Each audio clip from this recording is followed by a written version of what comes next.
Easy now. Papa got things making headlines. Come down. Oh, you make my high come down. Always tripping when you come around. I'ma have to cut you off, like right now. You see, I don't want to drive me. You can say that for your mama. Maybe you should smoke some. Me try the marijuana. I was never you good. The vibe was straight. Showed you a couple of things and they ain't finished change. I treated you right. Everything was a gift from a time to your bag and the color on your lip. Yeah, you plenty of Welcome to the Seahawks Man-to-Man podcast, now powered by Blue Wire. Shout out to the new company. My name is Michael-Shawn You guys know where to follow me on the tweet machine. I'm back to calling it that now. I feel like it. At Mike Dugar, MikeDugar. Shout out to everyone who is listening or watching our podcast on YouTube. Seahawks Man-to-Man is the name of our YouTube channel. Like and subscribe, hit that button, both of those buttons. We appreciate all the love and support on there. Chris, go ahead and talk to him. My bad. What is going on, everybody? It's your boy, Christopher Kidd. You can follow me on Twitter at CKIDD206, and that is CKid206. Woo! All right. Yeah, we're on a new network now, as you guys have seen on your feeds. Nothing has changed. If you're on Apple, Spotify, wherever you get your podcast, if you're subscribed, it just came right to you. But shout out to Blue Wire now. We done made the shift over. This is where you'll be able to find all of the audio versions of our podcast from this point forward. So shout out to them for the partnership.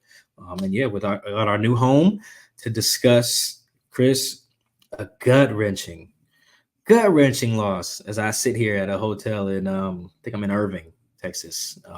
It's Nice. just a tough, yeah, man. This whole Fort Worth, Dallas, Arlington. I'm like, dog, I'm thinking this whole thing is Dallas. Either way, it doesn't matter. I'm out here in Texas still. Seahawks lost 41-35. They fall to 6-6 on the season. They have about a 44% chance, I think, of making the playoffs at this point, according to our model by the Athletics, Austin Mock. Shout out to him. So, like, the season's not over. They did some good things today, Chris, but today was all about crunch time. We've had a lot of Seahawks games this year where maybe one side of the ball doesn't show up for most of the game, and then they turn it on or get that big stop or get that big first down or that big clutch moment. And today was the time to do that, particularly on offense, because it was very clear early on. If this felt like some of those Detroit Lions games, it was very clear early on the defense was not going to get any stops. That was kind of clear from rip. And the offense, you knew, it kind of felt like, all right, if y'all get the ball last, you need to go score. And they got two tries at it and just wilted, man. They just fell apart. Didn't execute. Bad play calls again.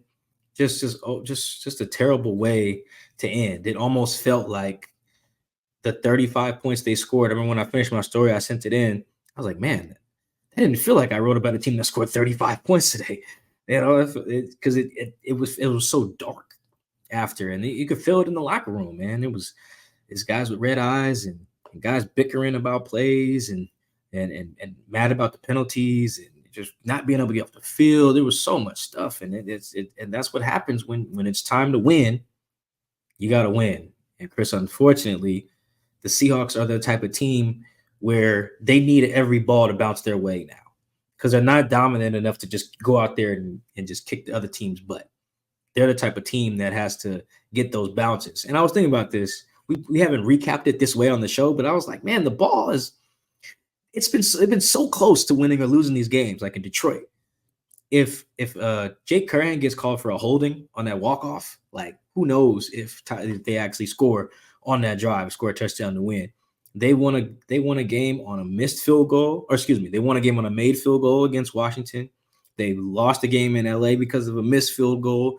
They had the ball bounce off somebody's head in Cleveland. Like, they've had good things and bad that are just one play here or there. They were able to get the game-winning drive against Cleveland, and it's just so much stuff. They're living in the margins.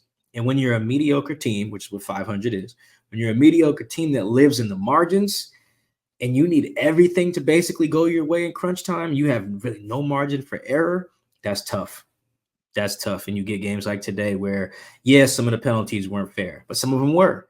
And there were some plays where there were no penalties and they didn't execute on offense and defense. It was just, it they put themselves in this position where they should be better than needing all of these bounces to go their way. And now they do. And they're, like I said, they're about 44% chance of being able to make the playoffs. But Chris, this looked like a team that even if they do make the playoffs, they're probably looking at another 9-8, another trip to the number 2 seed, maybe a trip to number 3, who knows? But going somewhere where they'd be heavy underdogs again, losing again. Pete Carroll coming up again, talking about, yeah, we gotta tweak this and we'll be closer. You know, it just feels like it. Everyone, it's like watching one of them Fast and Furious movies. We 90 minutes in, and we just know somehow Vin Diesel is about to do something crazy on that muscle car and save the day, and they're gonna save the world. That we just know. We don't know what point or what crazy stunt's gonna defy gravity. We just kind of already seen this movie before. We watching still, but we've seen it before, and we know how it ends. And unfortunately, they're not doing anything new to show us that this season will end any differently than last year's season. Well, at least in Fast 10, it appears that some people did die in that crash. So at the end of the movie, there we'll see in part 2. Yeah, no, Fast 10 was a hell of a cliffhanger. You know, I watched that not knowing that there was going to be there's a second part. Yeah, because I watched the movie. I was like, I'm looking at my watch. I'm like, yo, man, we've been in here for about 3 hours, and unless he just shoots this zesty dude in the head, this movie was going for much longer. And then it just kind of ends. And I'm like, oh, this was awful. And then I Googled, I was like, oh, okay, there's a part 2. I felt the same way when I watched 50 Shades of Grey for the first time, also in theater. And the movie ends with them just saying each other's names and the elevator doors closed. I was like, this movie sucks. I've never seen it, but okay. Yeah, it ends with man, we're so sidetracked. But the movie 50 Shades of Grey. This is what makes us special. 3 parts. It's 50 Shades of Grey, 50 Shades Darker, and then something else, right? Anyway, it's a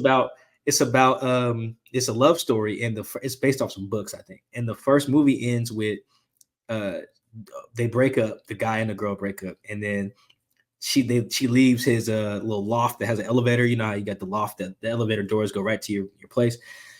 And he's like whatever her name, Anastasia, and she's like Christian, and the doors close. The elevator door closed and the movie ends. I was in the theater like, this is it? Are you kidding me? And then I learned that there's more coming. The Seahawks don't feel like that. It feels like we are watching a movie we've seen before. Maybe you change a few actors, you change a few explosions and some car chases or whatever, and some speeches at the end. But unfortunately, it feels like a team that's on a crash course for someone we've seen. You know, we'll talk about the specifics of the game too, but that a big picture, Chris, it does feel like this feels like deja vu, another bad movie. We don't got to get into that, but it does feel I love like that movie. Screw you. I know you do. It's such a bad movie, but We've yes, this feels about like this. a deja vu. I'm standing 10 toes down. We don't have time tonight on this podcast, but we don't have time tonight. Yeah, it's 3 a.m. in Texas right now. we gotta move. But yeah, it does feel like we're headed for some deja vu. Most definitely. And you mentioned specific plays and the same issues that have been dominating this offense, this defense, penalties, miscues. They were all on the forefront against I would say, good Dallas football team. The biggest question coming into the game for Thursday night was, is Dallas that good? Is Dak all that? I'm sorry, but Dak proved that he can make some throws. He threw for 300 yards, no interceptions. Yeah. He was sacked 4 times, so shout out to the Seahawks D-line for putting pressure on him. But there were plays and times where I watched Dak just bounce back there. And I'm thinking, so nobody's going to touch this man? And then he finds CeeDee Lamb or he finds Brandon Cooks in a coverage bust. A lot of the issues that Mike and I have discussed throughout the season reared their ugly head yet again. And to Mike's point about the same movie, different characters, it's the same thing. At the end of the game, without context, I tweeted, nobody blocks Micah Parsons on that 4th and 2. That sums up the Seahawks season. Miscues, penalties, etc. Obviously, again, I didn't have the context. I wasn't fully aware that they called a specific play to let Micah Parsons run free, which with Gino's quote that I tweeted out from the presser, I disagreed with. I don't think you should be letting, the best pass rusher probably in the league just run free, and you're like, hey, we're going to outsmart you. That I just don't buy that process of that play being successful. That wasn't it. And that just sums up this season. They just have problems. Geno, instead of spiking it, he hands it off to try to run it. Jason Myers misses the field goal attempt to win the game. These little things have all added up to this team being 6-6. And I remember we talked about it before the start of the season. Hey, how do you think these Seahawks are going to finish? I remember saying it's probably going to be 9-8. I was hoping to be wrong. Of course, it's good to see these guys win because guess what? We get to keep going throughout the playoffs and maybe we get to the Super Bowl and do a pod. So I'm rooting for that. But they ain't making it that far this season. I don't see a vision where this team is able to technically flip a switch and all of these issues have been solved. That's really hard to do. And while they showed a lot, they showed a little bit more offensively. They showed that they can convert on third down. They went 9 of 14 on third down, which is huge. They're best by far this season, which is great. When it came down to winning time, as you see it for our YouTube viewers, it says Wilting and winning time. That last play, fourth down, they say, DJ, we're calling your number. What? You got DK Metcalf, who has been dominating whoever they throw on him. Mainly is Bland. He got barbecued on Thursday Night Football, but he made up for it, got a little interception. But for the most part, he was whooping his behind. And you know what the Cowboys did? They said, yeah, we're going to put Stephon Gilmore over there because this has been an issue. Why not go to him? Why not give an opportunity to DK to make a big play? He's been playing well the entire game. Give him a shot. Give him one-on-one. It was a blitz. They went all out, and it didn't work out. And Mike just sent me the video, so I'm going to go ahead and grab it so you guys can see it while we talk about it. But the same issues that we've seen throughout the season have, unfortunately, just derailed their season. And maybe we shouldn't be surprised. Maybe the writing was on the wall, but you also want to be optimistic and think, you know what, this Pete Carroll team can turn it around. And I know Mike probably had that belief, but here we are 13 weeks into the season, and the same issues have been a problem, and there hasn't been a fix. You bring Abe Lucas back, that's great, and I'll go back and watch the film. For the most part, I think he played pretty well, but I have to go back and watch the film and see exactly how he did. But back to the final play. Here it is. I got it for you guys. Mike sent it to me, and there's just no reason why you just don't block Mike. You see it in real time, and it's, wow, this is what you call slide protection. Oh, yeah, let him come through. Now, slide protection in this scenario, everybody's sliding to the right, okay? And they're basically leaving Mike at a bull rush, run free, and hopes to throw it to DJ Dallas in the flat to get a first down. The biggest problem I got with it is no disrespect to DJ Dallas, he's not one of the fastest guys on the team. Is he a guy that's going to catch the ball, put his head down and run full speed and try to make a play? Absolutely. But this is a play I'd rather see to a Ken Walker. Hell, if they subbed in D. Eskridge and ran into D. Eskridge, I would say I get it. Because what did D. Eskridge run, a 4.4, 4.3? I don't even think I would like that in this situation, man. They got too I many feel other you. I feel other guys, man. Look at the bunch at the bottom of the screen, man. There's DK, Jackson, and who am I missing? Oh, Tyler. All with free releases. Yeah, everyone you're gets right. a free I hear release. you. Honestly, you can put a screen right there. And you know I hate screens. I mean, to be honest, right there. If Geno wants to throw it to Ty Lockett right now, he's wide open. But that's not the play. It's a terrible. Yeah, it's too many times where we've been able to go back and look at not even go back. Sometimes we haven't even needed the film. Sometimes, like even last week, we were able to look at the plays in real time and be like, what is Shane? What is he on? Or whoever's on it, whether it's the quarterback's coach, or there's the Sanjay Law, the passing game coordinator, whether it's Shane, I don't really care who. This is the type of stuff that you just can't have. And it's not, like you said, it's not the first time. If this was the first time they had like some bad stuff, it would be like, all right, it's whatever. But then, yeah, we go back to the what game was that where they ran it? Oh, the Rams game. Rams, yeah. Go back to the Rams game. We go to those third down calls against the Niners last Thursday. We go to this one, and it's just like, yo, what? How does nobody in the meeting room during the week when they say, and I'm serious here, I know it's funny, but I'm serious because there's too many veteran players who should be able to call out stuff when it ain't like solid. If we're in the meeting room and we say, all right, this is the protection, we get this look, all right, we're gonna be hot off 11. Somebody should easily raise their hand and be like, yo, Shane or whoever, Sanjay, I forget the QB coach's name. I think his name is Greg. Yo, hey, Time out. I like to ask something. Can I have the floor? You get the floor. Cool. Hot off 11. So that means we are letting Michael Parsons come hot and we throw over his side. That's what you're saying. And then the answer would be yes. Hey, coach, I think we should be hot off someone else. I think every play that we play the Cowboys should start with, not even just include, should start with, we should block Michael Parsons, like with somebody, maybe even with two people.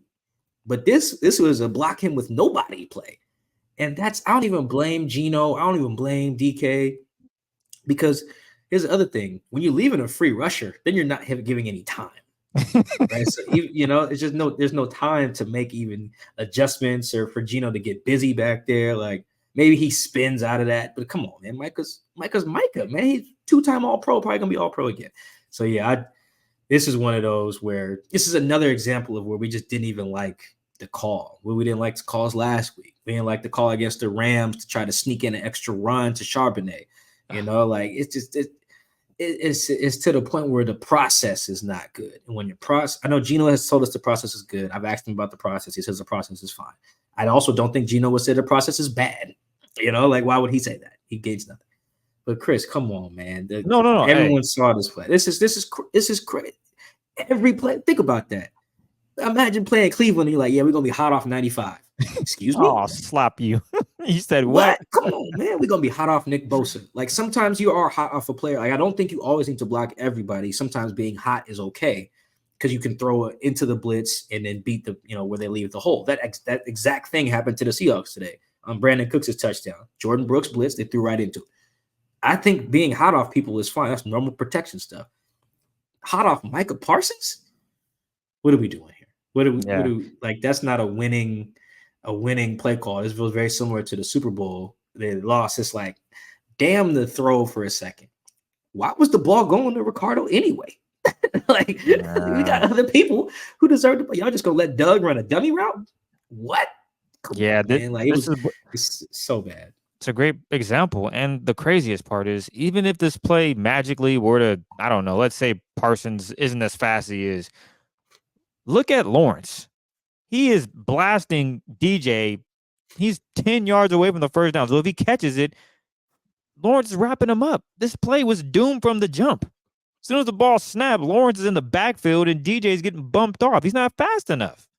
He doesn't have the speed to get across the field. That play, if the Seahawks had Tyreek Hill, this is a touchdown. But that's then it's still hard because he got to cross the formation. But Tyreek can probably do it. He can, but that's the fastest player in the league. Like it's like you like to say, KYP. Know your person? No, man. No, it's just 1,000%. Yeah, that was just so frustrating to watch, and that was a microcosm, like you said, of the season. It's one play on a game where they scored 35 points, and we're going to get to the defense. They gave up 41 and didn't force a punt, right, or a turnover. Like the defense played objectively bad today. They know they did. They gave up too many yards. They had too many penalties. There was plenty of plays where guys just didn't make tackles or win their one-on-ones, independent of the penalties. But when we look at the offense, we're starting with them because they had the ball with a chance to win twice. And I don't think they got it across midfield either time. Yeah, that 4th and 1 play. I didn't mind the 4th and 1. You expect Charles to block whatever it was. The 4th and 1. I think Charles loses his block to DeMarcus Lawrence. Yeah, he swims Jack Charbonnet. Yeah, I can see that's a process I'm okay with though. We're gonna have Charles block DeMarcus Lawrence. That's not when I raise my hand in the meeting room. I'd be like, okay, cool, yeah, Charles is nice. So is DeMarcus Lawrence, but good on good. We trust our guy. That's fine. I like running under center. That was fine. I was thinking they punch it. Well, even if I don't think so, but I know you don't. The play call itself was fine. Under center with your north and south running back, Zach Charbonnet running to Charles Cross's side. That's Mike agrees with all of that process there. That's fine. Even on the 4th and 4 with Jackson on the cover 0 adjustment corner route, I'm fine with that too. I'm particularly fine in this game with, and I tweeted this when Dallas had their 3rd and 4, they just threw up to CeeDee Lamb. At that point in the game, when they're calling all these flags, it was 200 penalties or 200 yards of penalties today. Throwing a ball up that was damn good strategy at that point. If Jackson goes and tries to fight for that ball and runs his route as Geno thought he would have, Deron Bland probably commits a DPI. Or Jackson just catches it or whatever. Like that's not even a bad plan because of the way they were calling it. That makes sense. and you can trust Jackson in those situations. So like there was some other good process, but all that good, it feels like it doesn't even matter now when you don't do it when it counts. This is like the inverse of the Cleveland game where they were good to start, bad for about 3 quarters, and then the final drive of the game they snap out of it and win, and we're like, oh wow, yeah, they did it, because that's how important the ends of the game is. You can be so good for so long, but if you're not good at winning time, you have no legacy. That's when it matters most, baby.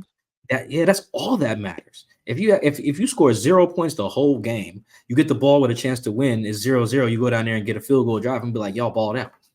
Because you did, you played winning football, like Big Carroll likes to say. And they didn't, man. And they did not, particularly not on defense. Like I'm very rarely a refs guy. I'm not really I can disagree with the calls. So there were some bad calls today. There's been bad calls in the Seahawks for a large part of the year. I thought there was some inconsistency today. More than anything, I just want the refs to be consistent. If you're gonna call ticky-tack stuff, call all the ticky-tack stuff. I thought Bro got there early on the Jackson Smith and Jigba 3rd down. That comes before the 4th down. I thought he got there early, just like Bobby got there early in their eyes. The plays look the same to me. If you're gonna call the Bobby one, call that one. Or call neither one. I don't really care. Just be consistent. That's all I ever asked for. But Chris, as we saw, there were plenty of plays where there were no flags. There was no flag on Brandon Cooks' touchdown. There was no flag when Jake Ferguson wins one-on-one with Jamal Adams. There was no flag on CeeDee Lamb winning his one-on-one with Devin Witherspoon in the first quarter. There was no flag on the 3rd and 16 where Spoon's right there one-on-one with the tight end, I think it was, gives up the conversion. There was no flag on the 3rd and 3 or 3rd and 4 where CeeDee Lamb wins his one-on-one with Reek. That's execution. I think they also converted a 4th down. The Cowboys did. I think they ran the ball to the left for like 11 yards. Yeah, no flags. Yeah. Those are the players that I focus on, because if you focus too much on the flags, even if you're right, you're losing the plot, because football is win or lose is about accountability. What can you do better? If you just count on the refs to do better, you're going to lose every week. But Chris, there were so many of those plays today where I'm looking like, that's not the refs. That's not the coaching. Guys were in position, and guys just didn't get it. It happened I don't even know. Does Dallas have a punter? He didn't punt. No. I think this is the second game they've had this year where they didn't punt. I think the Ravens didn't punt either. That can't happen. Dak and CD, man. I texted you, I don't know, after his second touchdown, I just said CeeDee Lamb is single-handedly killing the Seahawks, because he was doing whatever he wanted. That was another play with no flag, 24-yard run. Oh yeah, the jet sweep. Yeah, because I don't think I go back and look at the play-by-play. I don't believe they were in field goal range before that. I don't believe that they were. I have to check the play-by-play. And if they're not in field goal range at that point, then if you get a stop, which they did, then your offense gets the ball back, and you only need a field goal to tie the game instead of having to go the length of the field. Now the Seahawks didn't cross midfield. It's kind of a moot point, but maybe Dallas plays it different if they know that they're defending maybe to the 35-ish yard line versus having to defend the whole field. The whole psyche kind of changes when you need a field goal versus a touchdown. There's no flags on that CD play. I just love how McCarthy drew it up, man. Seahawks go cover 3. He runs 2 posts, and CeeDee Lamb runs it perfectly. And wow, they were ready for what the Seahawks were going to do defensively, and CeeDee was ready. I mean, I know he dropped a big one that ultimately allowed the Seahawks 4th down. Yep. Yeah, and then what's crazy is I almost tweeted it, but then I decided not to, because I just felt like not tweeting it. But then Ty Lockett drops that huge 2nd down pass, and that another play with no flags, and that ultimately results in what? The Seahawks turn it over on downs, and what do the Cowboys go and do? They get the ball back, they handle business, and it was that was a pivotal point, because CeeDee gave the Seahawks an opportunity. He dropped the pass that he should have caught. That was their. Because if they catch that pass, I thought the game was over. I was like, if CeeDee makes this play, because I knew they were going to. I'm like, they're going to CeeDee here. And then he dropped it. I said, oh, the Seahawks got a chance. Seahawks got the ball back. Ty drops it. I said, oh, no. Things started going wrong. I said, man, that drop might have cost the Seahawks. Now, obviously, there's more that goes into it, but when you add it all up, if Ty Lockett makes that catch, the Seahawks probably go down and score, because their offense was, for the most part, they were money. Outside of the one execution thing. So I know Gino launched it before Ty Lockett wasn't even the ball was thrown before Lockett He was threw it out of with his route. anticipation. And Yeah, he did. that's a great throw. Tyler Lockett usually catches those. I saw your tweet, Mike. You're like, whoa, did he just drop that? He don't That drop hit many him in the passes. hands, man. I Yeah. haven't seen the replay, but it looked like it hit him. That probably looked so crazy in slow mo. I haven't Oh, it seen it, did. but it probably It scared probably him. looked bad. He turned. The ball was coming in. It's one of those you want catch it with the body, and you can't because it's like it's on you. So Yeah, those are things that you work on in practice, and it just didn't. They didn't execute. And Ty, he knows he messed up. He was banging the surface. He was upset. He's pissed. He knows how big every play is, especially against a team like Dallas. And yep. the crazy thing is, they got 2 more games where you can't have those mistakes. You can't have penalties. I know we finished with the offense and we're talking defense, but I just wanted to bring that back up because that ties into just how this team has performed overall. It's not just the offense isn't doing their part, the defense. It's a team issue. And his As special you can team, Jason see. missed another kick today. Yeah, and I know His Pete special wanted to get a timeout, but it's like, bro, that's within Myers' range. It's not a 50-yard. Yeah, It was I didn't 42 like yards. that. Yeah, it was a 42-yard or 41-yard kick. Everybody in the press box and everything was like making a big deal of the ref respotting the ball and delay a game. I'm like, bro, it changed it from a 37-yarder to a 42-yarder. Yeah, He should that's make both of Myers. those. And Myers is that, money. He should be. yeah, I didn't like that. For clarity on my other point, it was 2nd and 6 from the 45 when they did that jet sweep.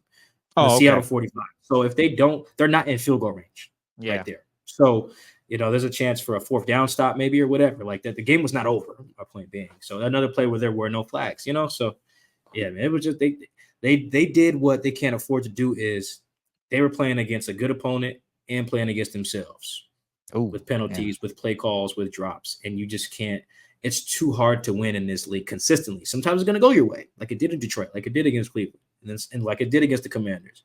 And then sometimes it won't. And that's the life they're kind of living. The Eagles are similarly living that life right now, maybe living on borrowed time because they win a lot of close games too. But the Seahawks are doing it without the execution consistently. The Eagles are executing. The Seahawks are not executing on it. It's either the play call or it's the execution of the play calls, or it's the penalties. It's just too much. There's too many. They're finding ways to not win. And at this point in the year, you can't do that. And real quick before we get to Twitter questions, I was surprised nobody asked Pete and the presser about that 4th down call. I was shocked that no one said. I missed the I know you missed it. I know. Yeah, I know you be talking to players and getting that insight, but I was stunned. I was like, dang, no one's gonna ask Pete about the 4th down play. Hey, Pete, what was your assessment on that 4th down? Something that was just kind of odd. But they asked Gino, which makes sense. You asked the quarterback, so I get that. And Gino gave his response, which we talked about earlier. But overall, though, just a tough loss. And to be honest, I don't know how they're going to beat the Niners because these same issues, I think they're probably going to pop up yet again. At some point in the game, it just happened. It sucks that I'm putting it out there, but what have you guys seen over the last 13 weeks that says, you know what, Chris, you're wrong. Against the Niners, they're going to do A, B, and C. They're going to have a clean game. I don't know how they're going to do it. They have to flip the switch now because, what'd you say, they have a 55% chance to make the playoffs? According to our guy Austin Mock, who has a model for all the teams and playoff projections and things like that, I think he had them at like 53 and some change before the game. And if they had won, I think that would have went up to like 70 something. And because they lost, it goes down to about 44 and some change. Yeah. So can still make it, but the Rams are right on your heels now with a tiebreaker over you. Green Bay has a super easy schedule the rest of the way. So remember, it's not a lock. I remember what you said about, it's cool if you lose to AFC teams. It don't really matter if you see them in the Super Bowl. But you got to beat these NFC teams. You know what they haven't beaten? They got swept by the Rams. They might get swept by the Niners. They just lost to the Cowboys. How many more NFC games left they got on the schedule? They got the Cardinals. And who am I missing? We got the Eagles. And who am I missing? The Niners. That's it. They ran out of room. To be honest, these are must-win. This was a must-win. Thursday Night Football against the Cowboys was must-win. You have to beat the Niners at their place. You have to win at home against the Eagles. And then you got to handle business against the Cardinals. Those are 3 games you cannot afford to drop at this point, especially with your playoff hopes, because that's how important it is in this division. You talked about the Packers, their easy schedule. This is a must-win. We get a question later on about the panic button. We'll get to that. So, Mike, are you ready to get to these Twitter questions? Because we got quite a few. Yeah, man. let's do it. Let's do it. I'm gonna be up all night anyway, so let's roll. All right, here we go. So this first one, it comes from Adam, and he wants to know, are we pro screen now? Well, actually, let me rephrase it. Mike, are you pro screen now? I don't. Pro is strong. I don't know about that. But I do. I got to give it up to Shane and those guys. We bashed them on some stuff. That's worth. No, you bashed them. Hold up. No, I'm talking about on other stuff, like other stuff, okay. play calls and stuff like that, and warranted. I don't think we've had a moment where we've we did a whole podcast shouting out some of Shane's play calls. I think that was just last week. So we're critical of Shane and those offensive staff, and then we show love where we can. This is showing love. They have figured out how to run screens. And at first it was like, okay, maybe only run screens to JSN. But then they had a good one to Jake Bobo today. They had a good one, a great one to Zach Charbonnet today. Like, another good one to JSN. The JSN one was tough. I think it came after a timeout, and they would have wanted that timeout back, I think. But they executed the play, so it's kind of okay. But when they called timeout there, I was like, ooh, I know that they're going to want that back. Anyway, I don't know if I'm pro, but I am happy that they figured that out. The Seahawks are actually a really good yards after catch team, as DK's first touchdown showed. Shoot, man, we're probably 30 minutes into the show and just now mentioning the day DK had. That's how rough the execution was late, that DK doesn't get any looks in any of those critical situations. That's frustrating. That's very frustrating to think about. Like, man, this is why you have DK. And he was on it today, man. He was on it. Yeah. Except for he had a drop on the slant. I think that was the only play where he wasn't on it. Like, He was doing business, his thing, Mike. Yeah, he was doing his thing. Yeah, I don't know what the sign thing was after. Yeah, it was standing on business. Is what he said. Yeah, yeah. Okay. It was confirmed by someone on Twitter. He didn't tell it. He said you can learn AF. Yeah, he was like, you can go learn it. But someone on Twitter was like, bro, he's standing on business. I said, that's fire. So when I score on Saturday, I'm about to be telling cats, I'm standing on business, boy. Yeah, that was dope. But yeah, no, I'm not pro, but I am very happy that they figured that out, because it's just another weapon. It's to the point where, like I said, I think they probably should have ran a screen against that look on fourth down. Oh, that was they got money. DK, Jackson, and Tyler in a bunch with free releases for everybody against the blitz. That's the perfect time to run that play. We've seen other teams run that against Seattle. The most notorious one that comes to my mind is Buffalo did it on like a 3rd and 1,000,000 in 2020, and it converted, and it was crazy. It was against like an all-out blitz or something. So anyway, no, I'm not pro screen, but I'm so glad that they have figured that out, because as much as we're critical of some things being reoccurring issues, that is like perhaps the one thing that they have figured out and nailed is how to run a screen pass. Well, I ain't got to say much. I've been pro screen since the screen been invented. Your boy C-Kid been rocking with it. So you know what, Shane? Keep throwing them screens. Let's keep it going. Get you guys a dub. We'll move on from that. The next one comes from Phil Birnbaum. Is the offensive line bad and needs an overhaul, or is it just real bad injury luck this season and hopes for the future? Yeah, the protection definitely has not been good this year on the year. And I do think it's been inconsistent. Because in some games they were solid. Like, they were solid for a lot of times against Cleveland. Then they were just awful against the Ravens. They were really solid against Detroit and Washington. Then they were really bad against the Giants and really bad against the Bengals. It's just inconsistent. It is way inconsistent. However, you can probably and fairly attribute a lot of that inconsistency to inconsistent lineups. I believe this was the 9th different starting offensive line that Geno's played behind. 9 in 12 games, I believe. That's insane. And that doesn't account for guys who have gone in and out, or all the shuffling they've been doing, playing multiple guards in the same game, multiple tackles in the same game, which they did again today. That doesn't account for the Giants game where like half the line got hurt, So there's been inconsistency in the rotations, and not only in the rotations on game day, but guys have been questionable during the week, so that probably makes it hard to practice. Like, how do you really game plan? Like, dang, is Anthony going to play? Am I going to have Charles this week? Am I going to have Abe this week? Am I going to have Evan this week? Am I going to have Olu this week? Am I going to have whoever? D-Lou. There's been so much that factors into it too. So I do think it's been tough. That's like objectively hard for anybody. Even if you got the best O-line in the world, if you don't know which 5 guys you're going to have out there, it is very tough. So I do think if they were healthier, for at least with Abe and Cross, that is huge. As you guys could see today, I don't know if they talked about it on the broadcast, Abe is back, and Abe played fine. Like they were running to Abe's side and everything. Like Abe was giving him time. Abe was blocking Micah one-on-one. Like with Abe and Charles there, it's just so much easier to live. So yeah, I don't think they need a complete overhaul. They just gotta stay healthy, man. Like I do think this was probably one of their better pass protection games. I don't think Geno took a sack today.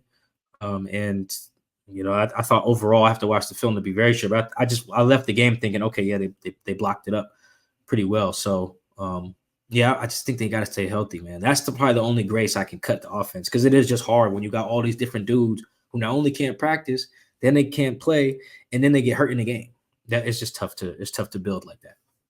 This next one comes from Elliot Greason. What was up with Abe Lucas, that is, and Peter's rotation? Was Abe on a snap count? I unfortunately, guys, I missed all the press conferences today because it's some dumb stuff that happened in the locker room after the game that just kept me in there way too long in an unproductive fashion. So I don't know. I didn't know if he was asked about it. I read the transcript. I don't know if it was there. But anyway, you guys can see they've been rotating all year. So it made sense to kind of ease Abe back in. You guys know we're against that, but it is something that I could understand, because Abe ain't played since September 10th. Something like that. That was their first game. Yeah, that is a long time. It's November. The game was on November 30th.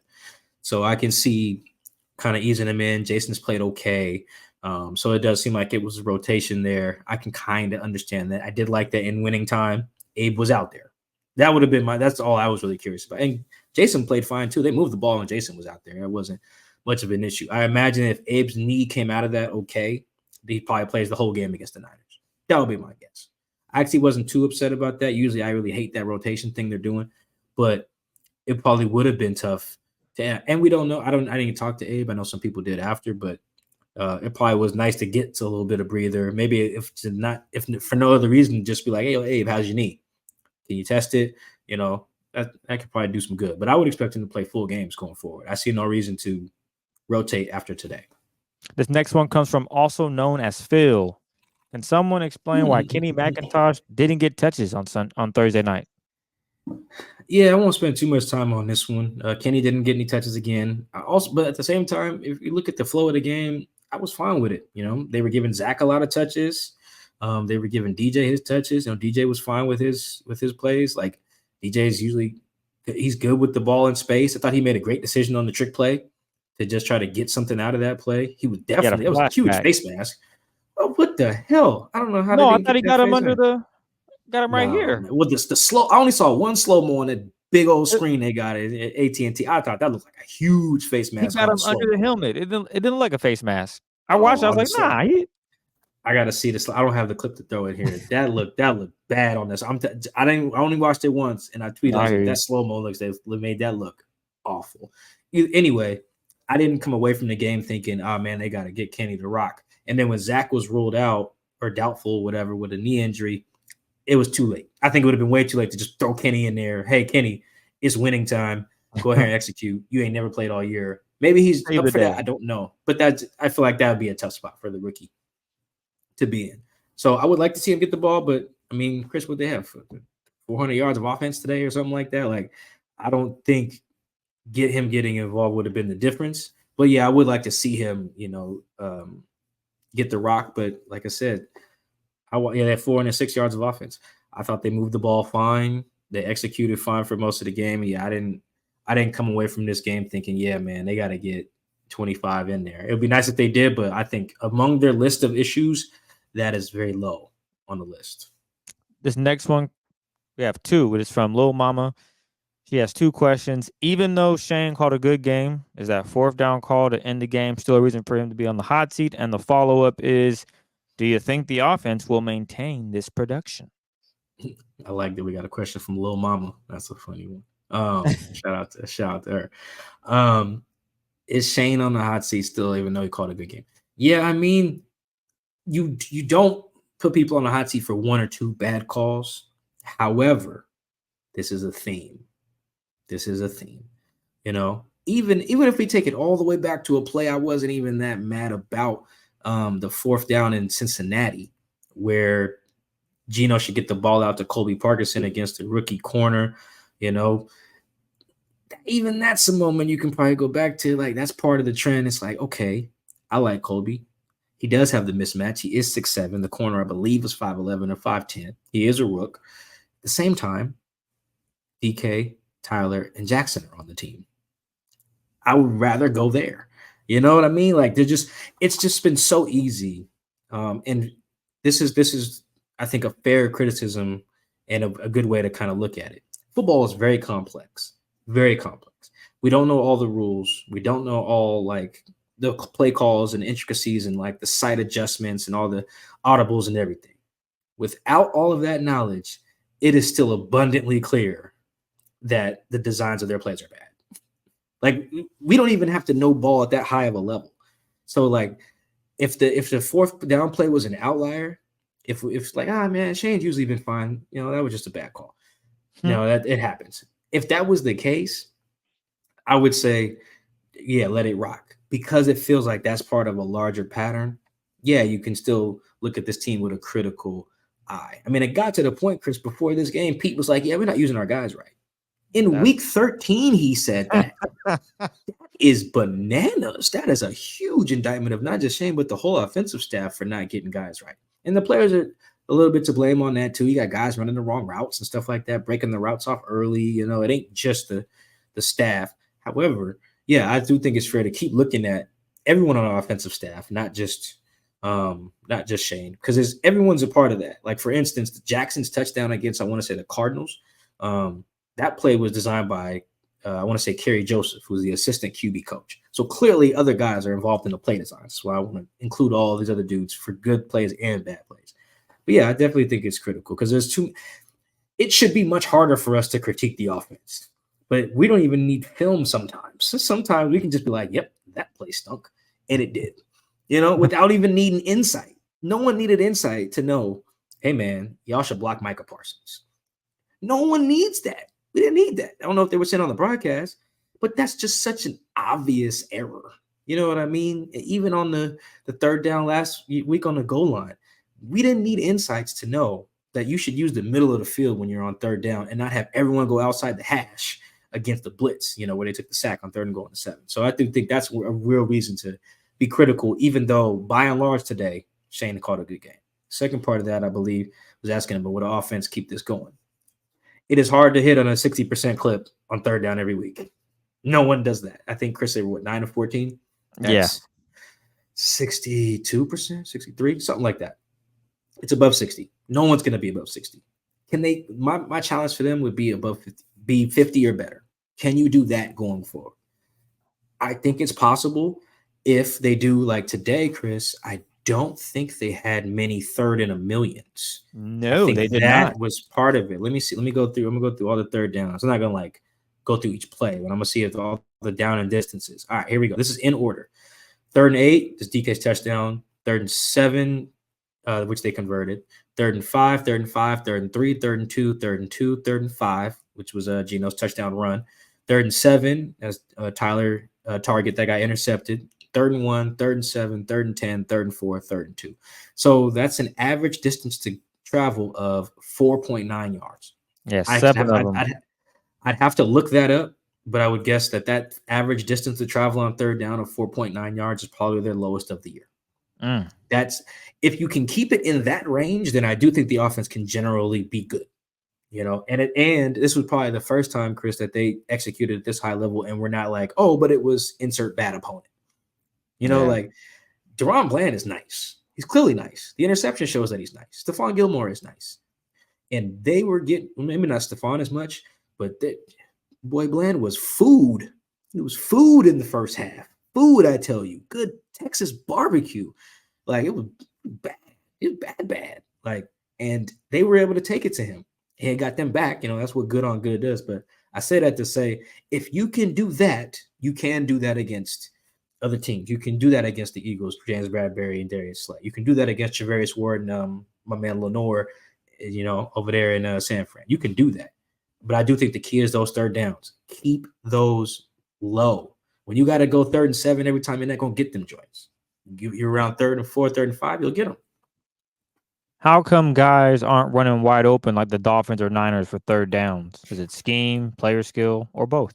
And this is from Who asked Spoon this one? Island. Oh, Spoon Island. Okay, I like that. I like that. Although he got beat today by CD, that was tough. CD is cold. He is very cold. He is Yes. elite. That's an elite dude. I gotta push back on the question though from Spoon Island because I think they were getting guys open. Tyler was wide open on that play we talking about, wide open, and he threw with anticipation and everything. Will Disley had a play where he was wide open. DK was wide open on his third touchdown. I want to say like there was some. They got guys open. You know, Jackson had some plays where he was open. I don't think that. I mean, even Noah wasn't wide open on his big catch, but he was NFL open for sure. So I actually think, man, Chris, this is such a tough game because Shane and Gino and the offensive line and the players were so locked in until they weren't. That is just that is startling. It does feel a little unfair. We're spending so much time on the offense, but on the defense gave up 41 points. But we'll get there. I know we got questions about them too. But yeah, man. I rebuke the theme of that question because I do think they were getting guys open. Like you said, even on the fourth down, Tyler's open.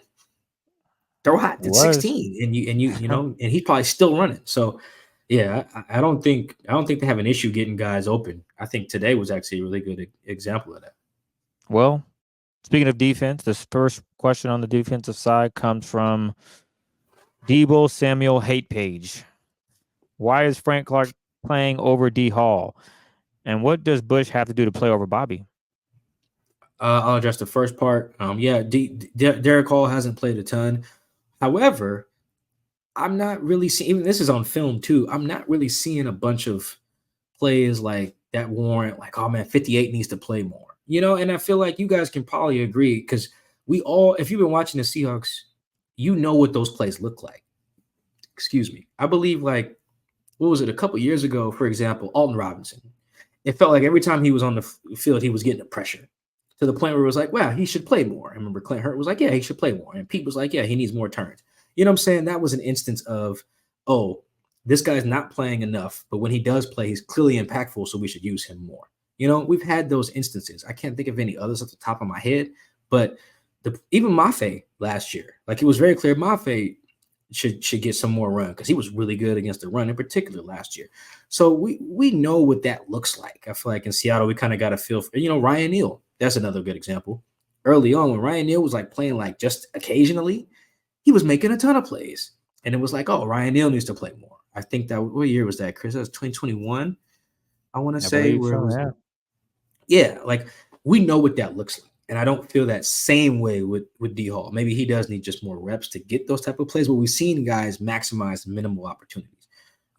Whereas I think I can see why they're more comfortable with a vet and Frank, you know, out there more than him. That part actually makes sense because it just doesn't seem like D Hall is making enough splash plays when he's out there. I think he has like one quarterback hit all year, like one pressure or something. It's just not there enough for me to say, oh yeah, put him on the field more. Second part of that, what does Devin Bush got to do to play over Bobby? I think it was. There's literally nothing he can do. He'd have to go break Bobby's ribs or something like that at practice. It's just not. It's unfortunate because, like, I'll put it this way. They had a pretty frank discussion about Bobby when KJ was on his weekly radio show. They talked about Bobby this coming into this game. And they kind of prefaced it with like, yo, that's KJ's man's. So is he going to be able to criticize his boy? And he was able to. Similar kind of dynamic here, you know, Bobby friend of the show. But the Niners' first drive last week, it was like, oh, man, they're going right at 54. This is tough. You know, and it looked like, oh, man, they got to get him off the field. And Chris, you know what happened the rest of the game? They ain't going 54 no more. Yep. You know, like to his credit. And even today, right, that that touchdown, that Brandon Cooks, it looks like Bobby's just lost. Looks like he can't move. And then you find out without all the details, he's expecting help and should have gotten it from that in that particular play. So it's not as if he's just lost. There's not, the Seahawks are smart. They're not going to have many plays where Bobby has to run across the field with Brandon Cooks. They're not stupid. You know, they're not. So that wasn't the intention of the design there. And I don't think it was just because Bobby's been, Bobby's awful in coverage. Bobby's actually had some pretty good plays in coverage. A lot of them are very similar to Quandre, where he's there and the ball doesn't go there, so you don't notice it. But even then, he's had some PBUs and stuff. So yeah, I think Devin would have to go break Bobby's legs or something like that for him to get out there, because Bobby ain't coming off the field. And honestly, this isn't the case, but if it was the case where Bobby was looked bad, I still don't think they would take him off the field. Honestly, I just think that's your captain, that's your guy. He does so many other things right, that he ain't coming off that field. And I personally don't think he should. I don't think he's the liability that it feels like. I think today's touchdown was a great example. Blown coverage, not on his side. This next one comes from Cheech. Is it time to move on maybe next year from Jamal and Quandre?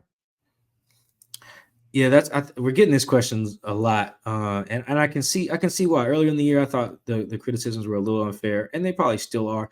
But here's the thing: at some point, you do need the impact plays, and these guys are in position. Particularly Jamal, he's in position a lot more to make impact plays. Quandre's getting avoided quite a bit, and on plays where it looks like he should be there, he's actually doing his assignment. Like I think the first touchdown, like you mentioned, was like double posts or something like that. Like that looks like, oh man, where's our safety? Like, nah, man, they schemed that up. Quandre's in the right spot. Spoon's got to win that. Whereas I feel like with Jamal, they're blitzing him. I still don't think he has a sack this year. He had a shot where he could have had Dak, didn't get to him. Could have had Sam Howell. Yeah, could have had Sam Howell. Could have had Daniel Jones. Like, I feel like in his instance, there's clearly more instances of where, like, oh man, you're in position to make this play. One-on-one with George Kittle last week on a third down, loses the rep. One-on-one with Jake Ferguson today, go ahead, touchdown. So at some point, you do want to see the plays that be like, all right, that's why they got that guy.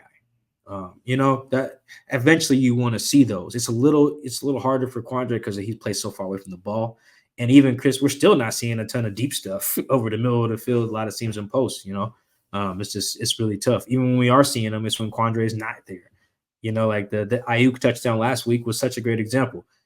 The post safety is supposed to help Spoon on that. The post safety was not Quandre on that play. It's probably why Brock Purdy took the shot. I think it was Julian Love on that play. So I think that I don't think it's time quite yet, but I do think if the impact plays aren't there, and because of their cap hits, and just because of how pivotal the safety position is to the defense, I'd be kind of curious to see how they want to carry both of those guys going forward. I don't think it's necessarily that they're bad. Neither one was playing bad. Jamal had a couple of TFLs today, I think. A couple of decent plays. Quandre had some good open field tackles. I think one on CD that saved a touchdown.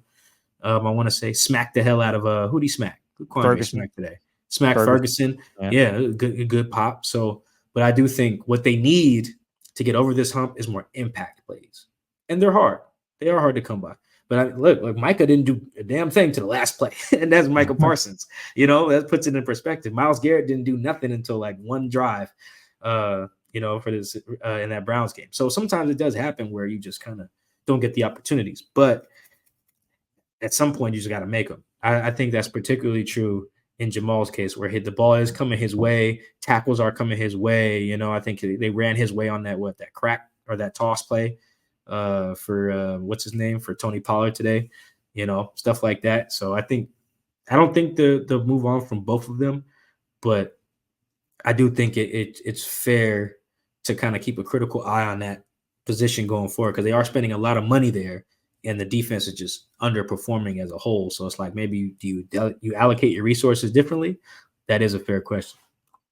This next one comes from Hawks Ninja. Is it time to reevaluate the defensive philosophy and why the Seahawks are unable to field an average defense for the 6th year in a row?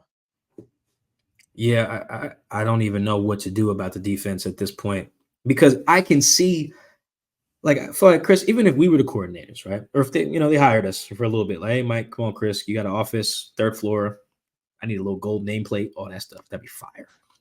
One of my thoughts would be, guys, we got to be more aggressive, man. Like, we got guys who can cover. Let's take it to these guys. Let's bring the heat and force them to have to be right more than we are. That'd be like a decent plan. You know what I'm saying? And then you'd get illegal hands to the face. Then you'd get illegal contact. Then you get DPI. Then you get defensive holding. Then you get guys jumping off sides. And then it's just like, okay, well, maybe we should go back to zone because we're getting too grabby. We're putting ourselves in bad positions. Well, and then panicking, man. But it's just like because that is probably the main critique. I mean, I don't know how many people saw it, but they had a mic'd up segment that they dropped on their YouTube channel after the Thanksgiving game. And in that, Spoon, he laments on the sideline. He's like, man, why don't we just do what we do, man, and man these guys up? We know that they're not winning one-on-one for real in the pass game. Why don't we do that? And I don't know if he actually went to a coach and said that. He was kind of just venting on the bench. If he asked me that, I'd be like, because you guys keep getting penalties. That's why. How can I, if I'm the coordinator, like, because right now their philosophy is not super aggressive. They don't blitz a ton, don't play a ton of man. But then you can see why. Like, Chris, I've never seen Reek play a ball like that he did today. The first DPI. The second one was bad. The first DPI, I'm like, why are you jumping like that? Why aren't you turning and looking for the ball? Yeah, it's just that ain't got nothing to do with philosophy. You know what I'm saying? Like, even on the when Trey Brown got called for the hold on George Kittle in that same mic'd up situation that they showed. Actually, Trey is the one who's mic'd up. You could hear him kind of going back and forth with the DB coach. He's like, Carl Scott's like, hey man, you can't touch him. I forget what Trey said. He argues back like, but something. The point is, Carl's right. You can't touch him. Yeah, and then Trey gets another one today. I think one of Trey's today was questionable. One was legit.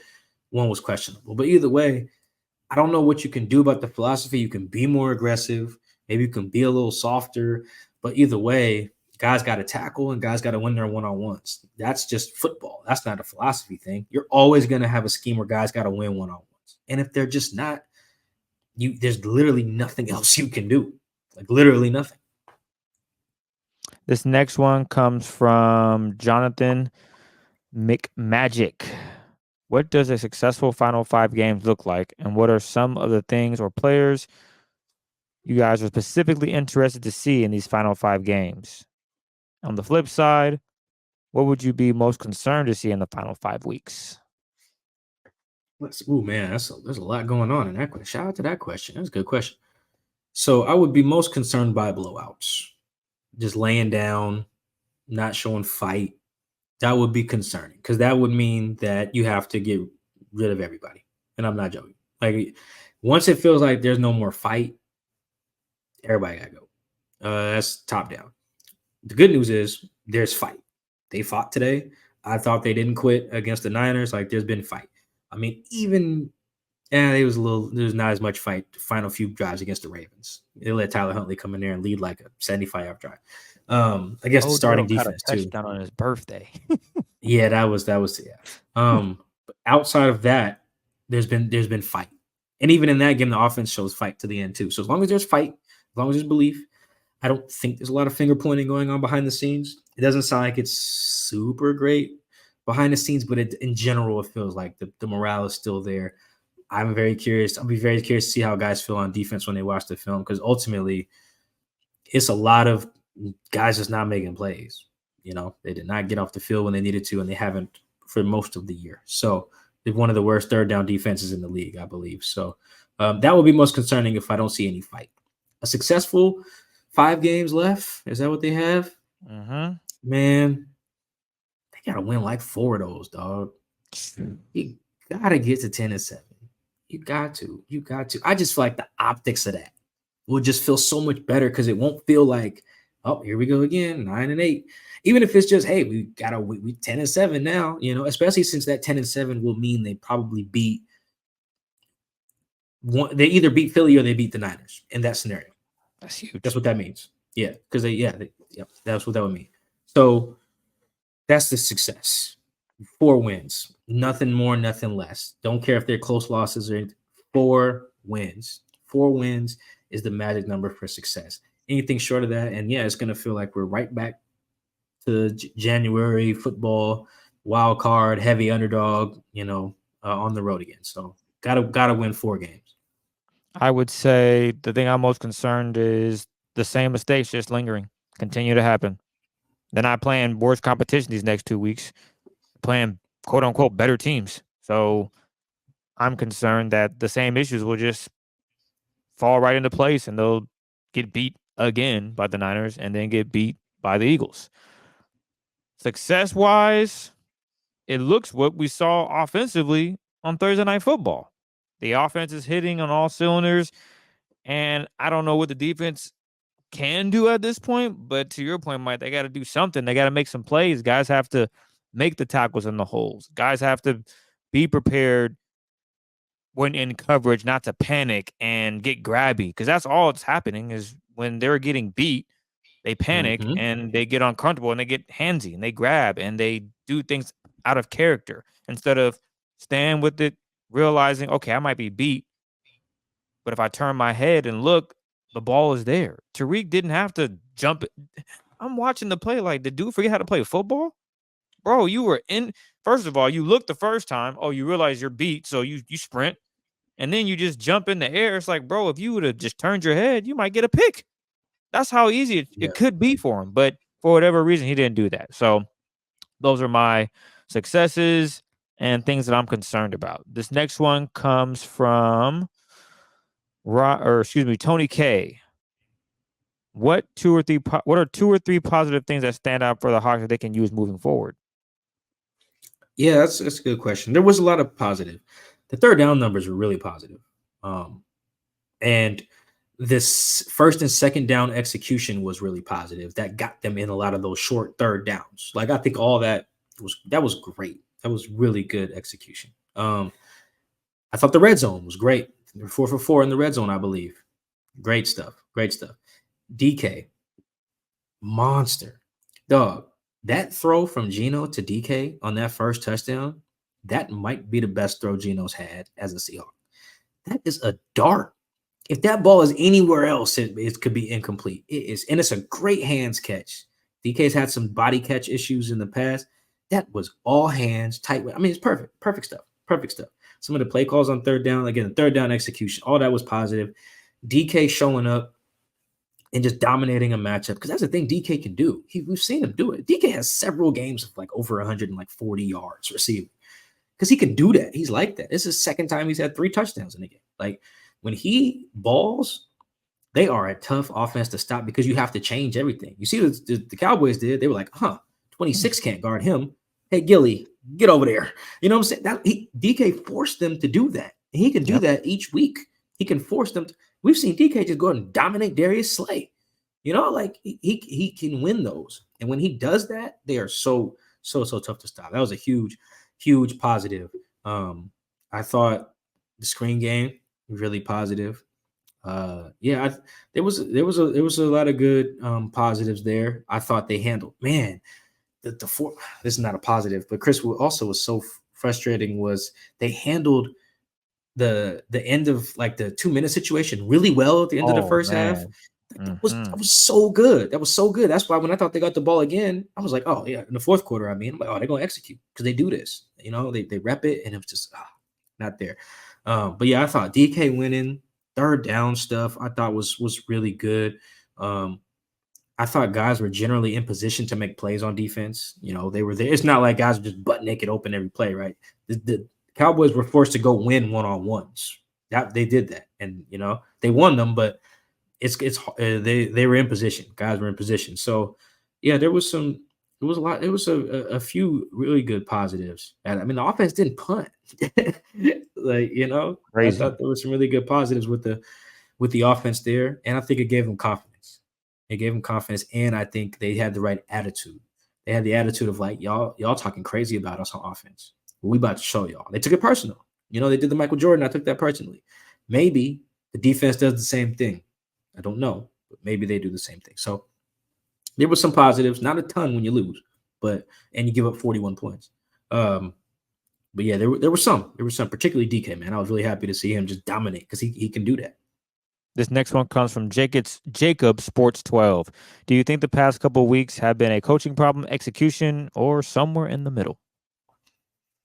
Yeah, it's been everything. This game was example of execution is the fourth down to Jackson. That's, you know, falls incomplete. You got to execute that. That's a fine play call against the zero blitz. You're one-on-one with the guy you've been beating all game, and Jackson Smith and Jigba.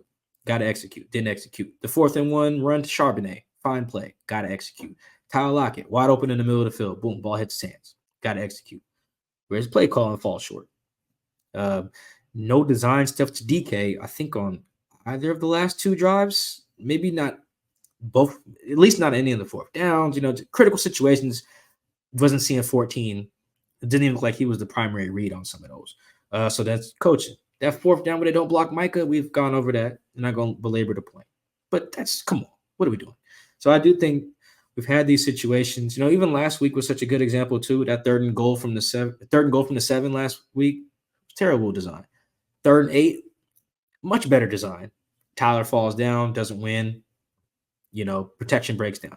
Like, they're finding ways on offense to just not be clean. I was talking to who I talked to, I think DJ Dallas after the game. He said, if we can play with anybody. We just got to finish. We got to play clean football. If we play clean, we can beat people. We can beat anybody. I actually agree with that because, man, they gave him 6 first downs on defense today. That's 6. 6 first downs on defense. That's just hard to overcome. I think Reek had, his first DPI was like 40 yards. The next one was like 35. Yeah, got to play clean. Figure it out. They didn't play clean against the Rams. You know what I'm saying? They had like a 40-yard DPI in that game. I think that was Julian Love. So yeah, I do believe that if they play cleaner, they actually can compete with some of the best. So, yeah, I forgot what the question was, but yeah, I think if they play clean, they can hang. I don't know if they'd win, but they can definitely hang with some of the best. Dallas is probably one of the best teams in the league, by the way. Like the Cowboys are for real. This next one comes from Big Ass Eyebrows. Let's assume the Seahawks miss the postseason or lose in the first round. No major moves are made prior to the draft. How will we handle the first round pick? Position group, target, and is there someone you feel that we would trade up for? Man, that's a lot of assumptions because I do think, first off, not making the playoffs and making the playoffs and losing in the wild card round are not the same thing. I think those would be viewed totally differently if they did not make the playoffs versus if they made it and lost. Like whether you guys would view them all the same, I would not. Pete would not. Jody Allen would not. The players would not. John Snyder would not. Like there is a difference there. I would not lump those two end games in with one another. But if we assume that, okay, they don't make any big, they don't fire Pete, they don't fire John, they don't get rid of Geno, they kind of, quote unquote, run it back and we get to the draft. I'm not really a big fan of the quarterback situation that late in the draft. Although in that scenario, what would they have, Chris? Maybe like 16th pick or something like that. If they don't make the playoffs versus maybe like pick 20 again, if they make it, so I don't know. There's too many assumptions in there, but I think it's kind of my general rule. If you have your quarterback that you like, which in this scenario they do, you can't go wrong with the trenches with your first pick. Can't go wrong. I don't even care if it's a tackle, guard, center, D-line. I say my default setting is the trenches. I don't know who the best trench guy is who will be around in that portion of the draft. It's December 1st, so I really don't, we haven't done that deep dive yet.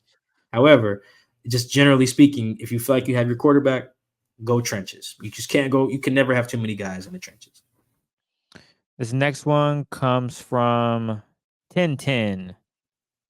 With the current roster and available coaching candidates, what's the probability the Seahawks will be better or worse if they move on from Pete Carroll? This is a fair question and an interesting way to look at it. Because think about it, guys. Let's go through this, Chris. Let's look at the league. There's going to be a lot of jobs open.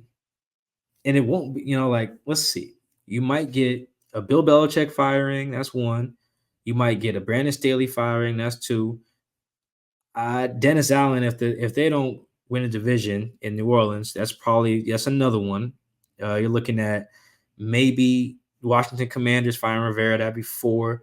Panthers already fired a guy. That's 5. I think Vrabel's fine. I've heard that he's safe. You got 5 with Panthers is already open. Raiders is already open. That's 6. So I mean, you're looking at a decent chunk of some of these jobs open. Our Buffalo guy Tim Graham was reporting that McDermott's fine up there, and I've heard that the Jets guys are safe. So, but still, there's a lot of jobs going to be open. So, can you attract the best guy? And is that best guy is he going to immediately be better than your Hall of Fame coach? Just view it that way. The odds, because that's what this question was framed as. What are the chances or odds or whatever? The odds of that happening are low. Can it happen? Sure, of course. Will it happen? It is unlikely, I would say, that you get rid of Pete and at a time when there's a bunch of attractive jobs potentially open, the opportunity to coach. The Bears guy might get fired too. That's another one. With the chance to, take over, maybe getting like Caleb Williams or something in Chicago, or the chance to start over with Drake May in New England, or the chance to coach Justin Herbert if Staley gets canned. Like, there's going to be other attractive jobs, The Commanders' job maybe look more attractive since they got new ownership. So the odds of the Seattle job looks attractive too in that scenario. But the odds of like, all right, we're going to go from Pete to a better Pete. Come on, man. That's tough. Pete's probably one of the 10 best coaches in the league. It's hard to find good coaches. It's like trying to find a good quarterback. Like, it's very hard to just go from like Peyton Manning to Andrew Luck like the Colts did. That's lucky stuff. Like, you're more likely to be like the Jags or the Browns or the Lions, who've been cycling through coaches and quarterbacks and stuff.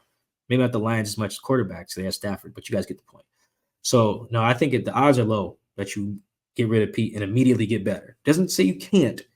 I just feel like the odds are stacked against you in that scenario. So, because Pete does have some secret sauce. Like, he ain't just some scrub, right? So, I think that would be very, very tough. And I don't think there's that many good candidates out there, And it's very hard to assess who is the good candidates. Is Ben Johnson a good candidate because he coordinates good offenses in Detroit? Does that mean he can lead guys, motivate guys, handle tough situations? I literally don't know. No one knows those things unless you work for the Lions. Same thing for any defensive coordinator you want to hire from another team or another OC. So you can't just hire a guy for X's and O's, because once you become a head coach, there's so much more stuff you got to handle. So, I think the odds, that's a good way to phrase that question, because it's going to get asked a lot the next few weeks if they keep losing. But that's not to say you don't just, you keep Pete because you're afraid of not finding someone better. That would be, don't operate out of fear per se. But man, Chris, what are the odds of finding a better Pete right away on the first try when Jody Allen's never had to hire a coach for football? I'll put it this way. 30%, 20%? I'll put it this way. If Seahawks fans want to win a Super Bowl in the next 3 years, I don't think getting rid of Pete Carroll brings you closer to it. At least I haven't seen the vision where someone comes in and this team still has all the players that you would need, and they put it all together and they're successful. I think Pete has it.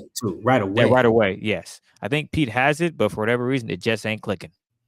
It just is not clicking. And maybe you need a better quarterback. You need, dare I say, the Russ factor, where Russ can just make ish happen. Did I just bring up Russ in 2023 going to 2024? You did. You brought up Russ. Yeah. Because you see what he's doing. He's looking like old Russ. He is doing things that says, damn. Okay. Maybe people would be like, hey, bud, can we trade you back? I'm kidding. No, that's it. That ship is sailed. But yeah, it's going to be so tough to find. Here's the thing. The Seahawks are probably going to have to decide. And I agree with some of this logic sometimes when you see coaching changes. Are you at some point, you're like, you know what? Even if we don't get a better coach, we just need a different one. And sometimes that is the case. I don't know if I'm at the point where that here. I'd lean towards no. But you see that in the NBA sometimes. You see that, where a team wins and it's just like, you know what, Brad Stevens, you're a good coach for the Celtics. We just need a different one. We just need a different one because right with you, we're not getting there. And then I think the next year they went to the finals, with the new guy. Ime got horny and that ruined everything. Yeah, that changed everything. But that's probably a good analogy for where the Seahawks are. It's like, man, Pete's a good coach.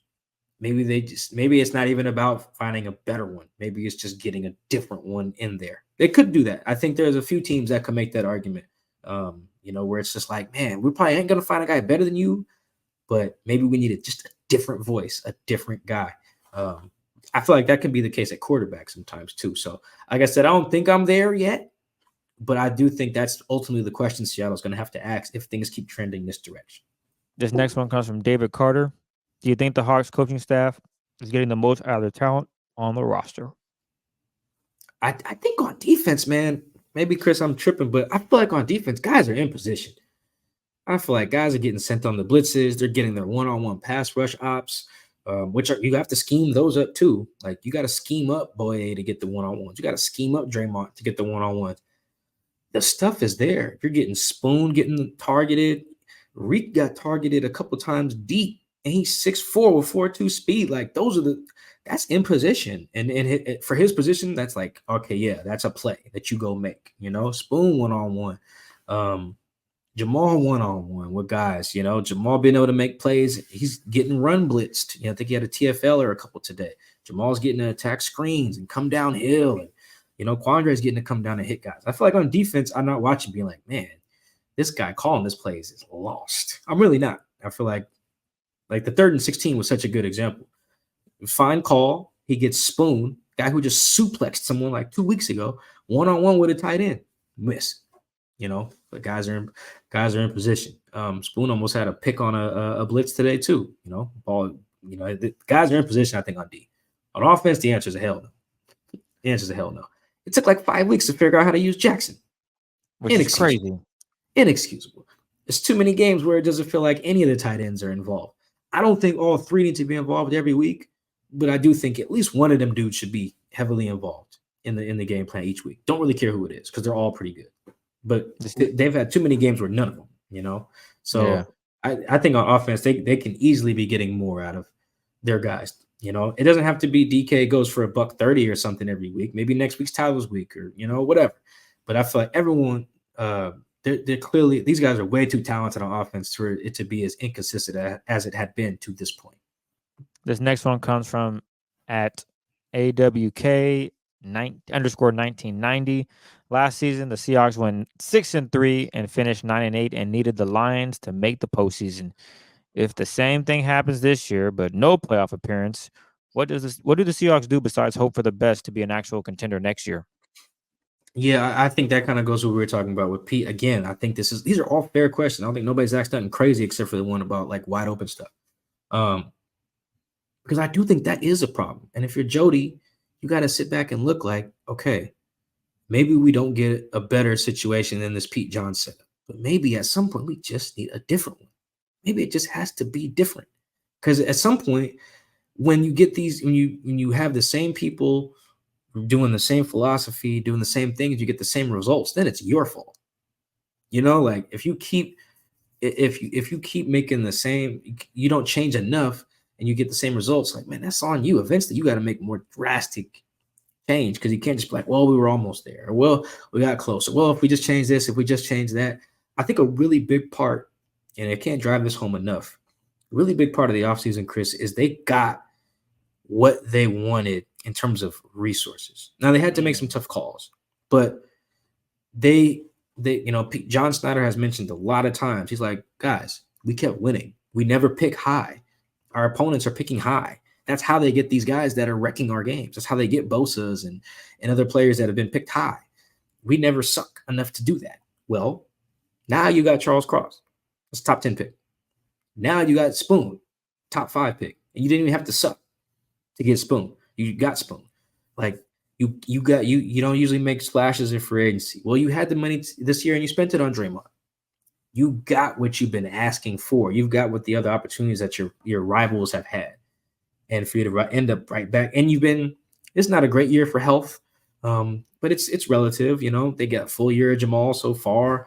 Quandre, Bobby's healthy. JB's hurt now, but like for the most part, it feels like they've been okay. So that's where I'd be really concerned. It's like you can't just say, "Oh, we don't get high draft picks like our opponents," and we haven't been able to. We've been cash strapped, so we don't free agent splashes. No. You had everything. You even had the draft capital to go get Leonard Williams, and you still right back where that would be my concern. That would be if I'm Jody, the part that make me push the button if this continues to be like, yeah, maybe we should just do something different because we are deep into this thing with getting nowhere. Not that you got to win the Super Bowl every other year, but like feel like you're in the fight. And if they bow out in Detroit or San Fran again, it just will, it won't feel like they're in the fight. This next one comes from Holly at HollyKeefy06. What do you think a successful 2023 Hawks season will look like after this game? Is it officially time to press the panic button?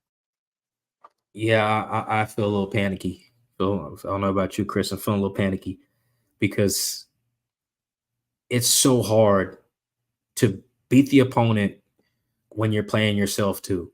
And they're doing that every week on one side of the ball or both, or special teams with missed kicks. There's no way Jason should have missed that. I know kickers miss, but again, it's not just today. One of our stats guys pulled up a joint that I tweeted during the game. Jason on the road has been like the second worst kicker in the league. You can't have that. Like, come on, man. That you can't have. That's not outlier stuff. That's not picking on Jason. That's relative to other kickers. You've been one of the worst on the road. Can't have that, right? That's you getting in your own way, So, man, success. Like I said, you got to win 4 games. You got to get to 10-7. 9-8 is just gonna feel like you're just right back. You're deja vu. You're that bad Denzel movie. They got to get 4 games, Chris. Doesn't matter which 4, but you got to get 4. Got to go 4-1 the rest of the way. And on top of that, going 4-1, this team got to make the NFC Championship. I ain't saying you got to win it. You got to make it. Yeah, that's fair. Pete Carroll at the end of the season last year after losing to the Niners, I think he addressed all the needs he pretty much wanted, as you mentioned. Getting Draymond Jones, taking Spoon. What are you missing, Pete? Those are the people you wanted. Those are players you went out and got. You telling me it's still not enough? Because clearly the issue is more than just the players. It's the system. It's everything. This stuff's not working. So they got to make it to the NFC Championship. That would be a successful season, in my opinion. I don't think they're going to make it to the Super Bowl. But at this point, if they could get it fixed and they make it to the NFC Championship, okay, cool. Build on that. All right. Next year should be Super Bowl. So that's where I'm at with it. This last one comes from Thorsten. If I'm not mistaken, he is our friend overseas. Oh, yeah. What up? What up? He says, how would you describe the state of the Seahawks right now in 3 words? Ooh, wow. That's just tough. I should have read this question ahead of time. He just sent it in. Oh, yeah. Okay. All right. He got to be overseas because it's 4 a.m. over here. Let's see. Describe the Seahawks in 3 words. Do you got 3? I am formulating the 3 words right now. This is tough. Wilting under pressure. Wilting under pressure. That's Sorry, good. I just stole it from your. I know. You killing me. You just took mine. Man. Okay, fine. I'll switch mine. Consistency is a problem. Oh, hang on. Consistency. That's too many words. It is. Too many words.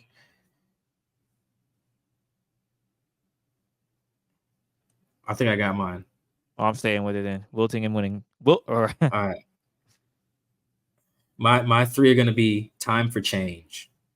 Ooh. Here we go. I know, right? I like that. It's like, dun, dun, dun. It's like, kind of dramatic.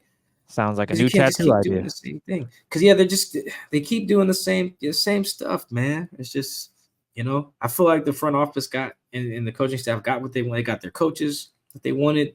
They got Bobby back. They got Jay Reed back. Now they got Frank back. Losing Chenna does stink.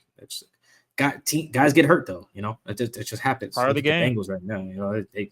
They beat the hell. Look at the Rams the last few years.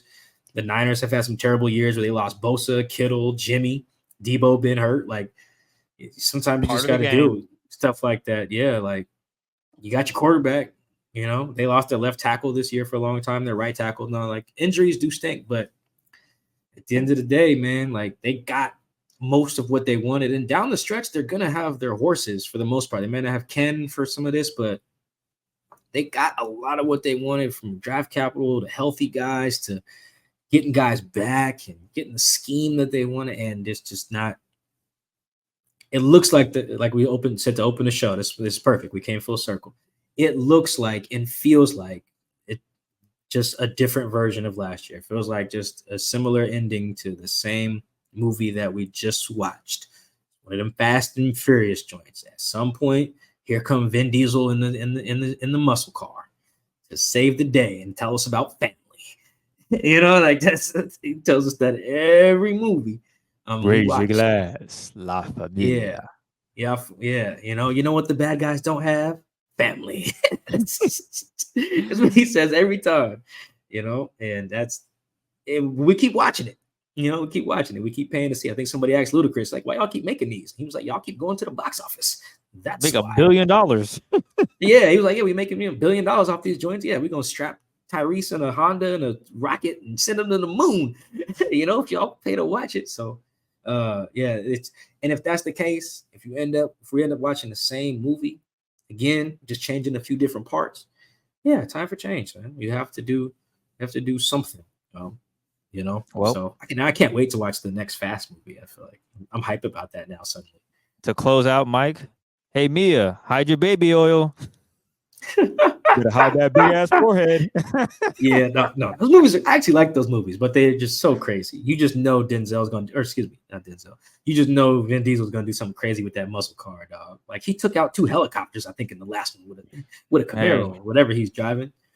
I need that type of power. That's just insane, man. They took a Honda to the moon or to space. What's going on with y'all? You know, I don't know what they're gonna do in the part 2 of the Fast 10, but I can't wait. And on that note, ladies and gentlemen, it's been another long and great episode of Seahawks Man to Man. We want to thank Blue Wire for bringing us on. We are excited for this new opportunity. We want to thank you guys for rocking with us. And if you haven't yet and you're listening, just go on over to YouTube. Yep, we're gonna walk you through it. Seahawks Man to Man. Go ahead and search that. Oh, there it is. Subscribe. Hit that button. You'll be notified when we drop our new show, which will come out. We're going to drop our standout plays of the week sometime early next week. Let's try to do it Monday if we can. Yeah, we'll try to do it Monday if we can. Try to drop it for you guys. We'll do it Monday, drop it Tuesday, so you get something fresh earlier in the week. And we'll go through the film and pick out some of the plays that stood out to us. Mike, is there anything you want to add before we get out of here? Shout out to Blue Wire. I'm happy to be part of the team. Thank you guys for rocking with us. And it is so late here, so I appreciate you guys. Hope you enjoyed it. We will catch you guys early next week on YouTube and then our post-game show after the Niners game, week 14. Peace.